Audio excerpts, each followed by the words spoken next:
নমস্কার বন্ধুরা, welcome back to my channel ভুরি ভোজ। আশা করি সকলে ভালো আছো। ভুরি ভোজে আজকের রেসিপি পালং পনির, তাও সম্পূর্ণ নিরামিষ পদ্ধতিতে। এই রেসিপিটা বানানোর জন্য একটা পাত্রে জল বসিয়েছি। এতে দিয়ে দেব নুন আর খাবার সোডা। জলটা ফুটে ওঠা পর্যন্ত অপেক্ষা করব।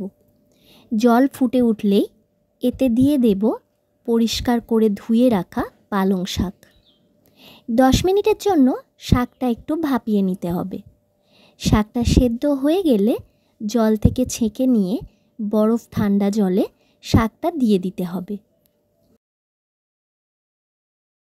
কিছুক্ষণ রেখে ঠান্ডা করে নিয়ে এই রকম একটা কন্টেনারে দিয়ে দিলাম। তার সাথে দিয়ে দেব কিছুটা ধনেপাতা আর কাঁচা লঙ্কা। এবার এটা থেকে একটা স্মুথ পেস্ট বানিয়ে নিতে হবে। এই রকম স্মুথ পেস্ট।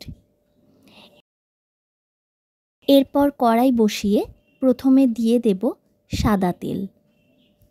তেল গরম হলে একে একে দিয়ে দেব একটা স্টার অ্যানিস আর একটু জয়িত্রী, কয়েক টুকরো আদা, এক মুঠো কাজু বাদাম আর একটা শুকনো লঙ্কা।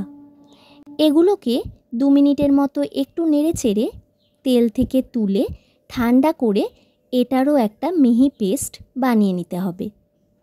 এরপর কড়াইতে থাকা অবশিষ্ট তেলের মধ্যে দিয়ে দিলাম আগে থেকে কিউব করে কেটে রাখা পনির।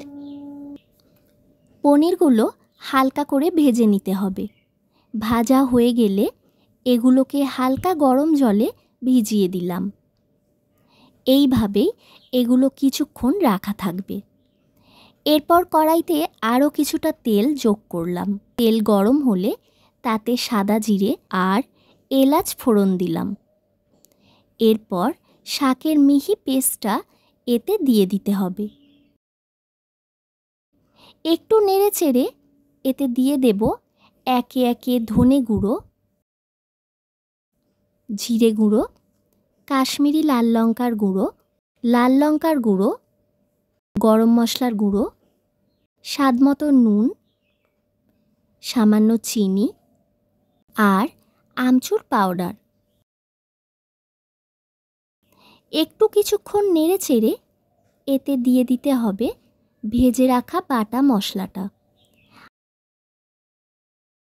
আবারও কিছুটা কষে নিয়ে দিয়ে দেব আগে থেকে ফেটিয়ে রাখা টক দই।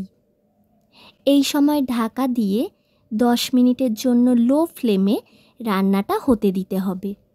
10 মিনিট পর ঢাকা খুলে পনিরগুলো এতে দিয়ে দিলাম এবং আরও 5 মিনিট ঢাকা দিয়ে রান্নাটা হতে দিলাম। সবশেষে দিয়ে দেব গরম মশলার গুঁড়ো। আর সবটা মিশিয়ে নিলেই তৈরি নিরামিষ পালং পনির।